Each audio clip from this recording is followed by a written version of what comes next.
¿Cómo eliminar la bacteria del intestino? Específicamente las del sobrecrecimiento bacteriano, también conocido como SIBO. Con este tema hay mucha confusión y muchas veces se emplean los antibióticos incorrectos o incluso las dosis inadecuadas. Te voy a contar a día de hoy los tratamientos más efectivos para el sobrecrecimiento bacteriano, ya sea a base de fármacos o a base de herbáceos de plantas. Empezamos. Hola nuevamente, bienvenido a mi canal. Si esta es la primera vez que caes aquí, soy Luis Cueva, médico digestivo, y en este canal hablamos de problemas digestivos, colon irritable, sobrecrecimiento bacteriano, pero también hablamos de nutrición y hábitos para tener un peso saludable. ¿Cómo eliminar la bacteria del SIBO? ¿Cómo eliminar la bacteria del intestino? En realidad no se trata de eliminar toda la bacteria del intestino. Es normal que tengamos bacterias en el intestino, eso sí, en el colon, el intestino grueso. Aquí se trata de eliminar ese exceso de bacterias que tendríamos en el intestino delgado en un sobrecrecimiento bacteriano. Pero hay que tener en cuenta que hay varias dimensiones en el tratamiento. Hay que tener en cuenta también que aparte del tratamiento antibiótico para eliminar este exceso de bacterias, tenemos que hacer una dieta también para controlar los síntomas y que también puede ayudar a eliminar las bacterias por el hecho de que las empieza a matar de hambre, que es que no tienen nada para comer, no estás ingiriendo carbohidratos fermentables que son su alimento favorito. También hay que tener en cuenta otras cosas del tratamiento, como por ejemplo la prevención de las recaídas con procinéticos que ayuden a mejorar la motilidad intestinal. Pero también hay que tener en cuenta las causas que llevaron al sobrecrecimiento bacteriano, porque si no atacas esas causas, quizá esto pueda volver nuevamente, a pesar de que tú lo elimines con antibiótico, pueda recaer y volverse un SIBO crónico o recurrente. Y de todas esas causas y cómo abordar en global el tratamiento del sobrecrecimiento bacteriano, te hablo en este vídeo de aquí, que te lo dejaré luego el enlace en la descripción.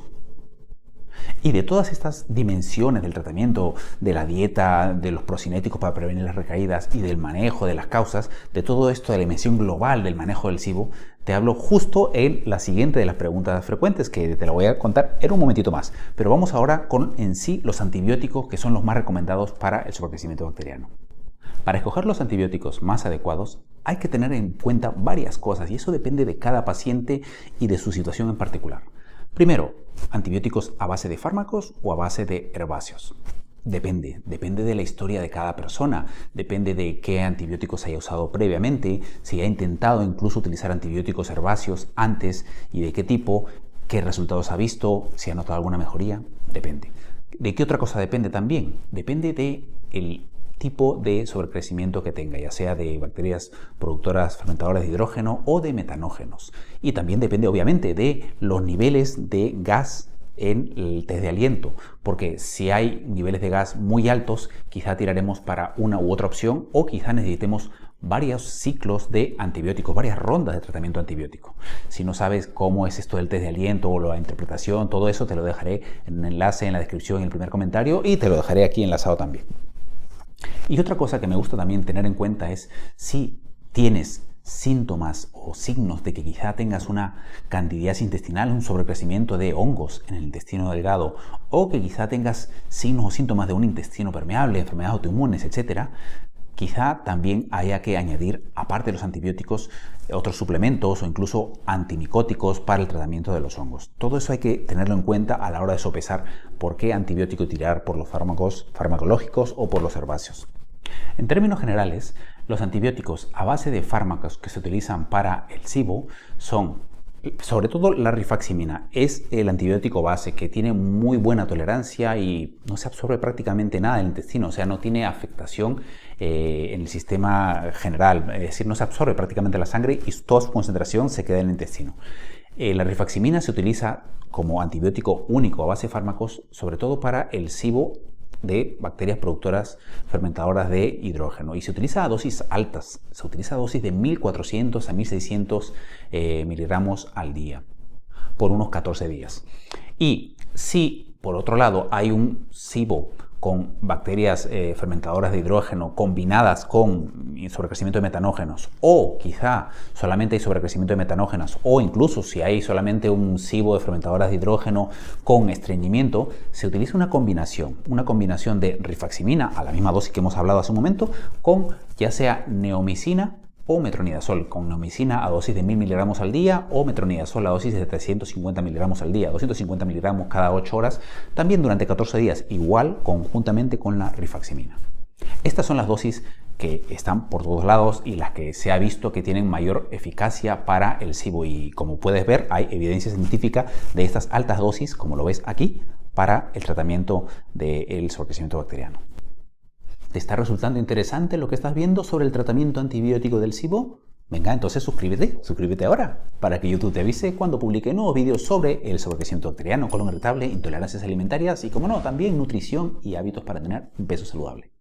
Y en cuanto a los antibióticos a base de herbáceos, tienen una eficacia similar, pero eso sí, claro, no tienen tanta contundencia y tanta evidencia científica como los antibióticos a base de fármacos. ¿Y esto por qué? Porque es que realmente no está muy estandarizado los antibióticos herbáceos, porque claro, esto como son a base de plantas no están regulados por las mismas agencias reguladoras que regulan los fármacos, los medicamentos, pero en general se ha visto que hay una eficacia bastante similar y se han hecho varios estudios con varios de ellos. Pero de todas maneras, que lo sepas, hay hierbas únicas o fórmulas de combinación que combinan varias hierbas en una sola.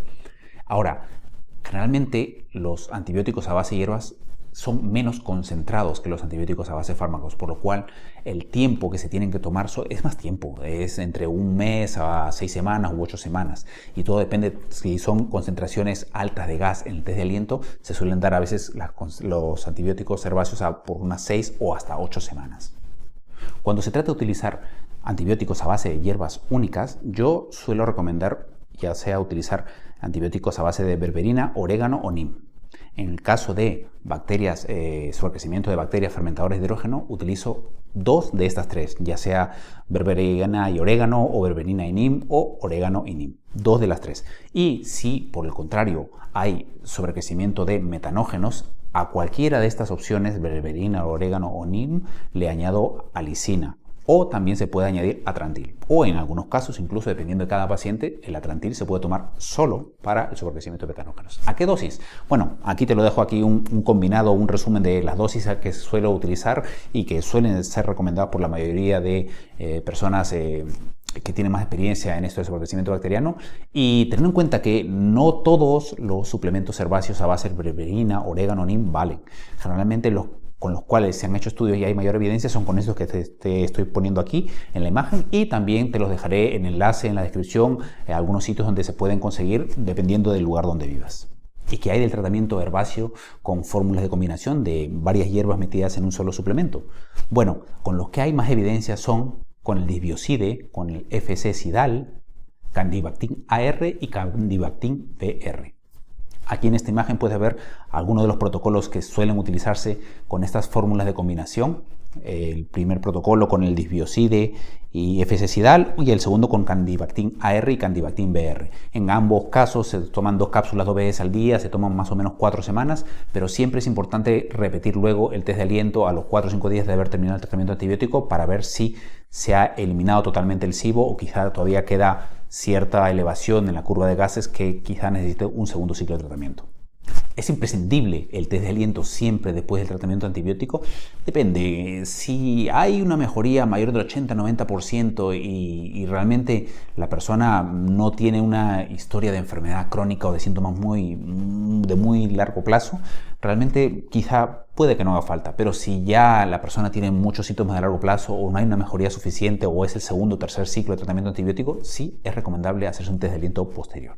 Si quieres que haga un vídeo más a fondo sobre todo esto del tratamiento del sobrecrecimiento bacteriano con antibióticos a base de fármacos o a base de plantas, déjame un comentario aquí debajo y yo lo tendré en cuenta para prepararlo para un próximo vídeo. Vaya tremendas tantas de antibióticos, ¿no? Pero ¿es eso suficiente para curar el SIBO? A veces sí, pero la mayoría de veces no. Si quieres saberlo, no te pierdas este vídeo donde te cuento cómo se cura el SIBO, la real y cruda verdad. Y en este otro vídeo te respondo a estas y otras preguntas que me hacen muchas veces mis pacientes, como por ejemplo, ¿qué comer o no comer con el SIBO? ¿Cuáles son los alimentos más apropiados y los que deberías evitar? Todo eso por aquí, que también te lo dejaré un enlace en la descripción y en el primer comentario. Y si te ha parecido interesante, venga, suscríbete y dale a la campanita de YouTube para que te avise apenas publique cualquier vídeo sobre problemas digestivos, nutrición y hábitos para tener un peso saludable. Adiós.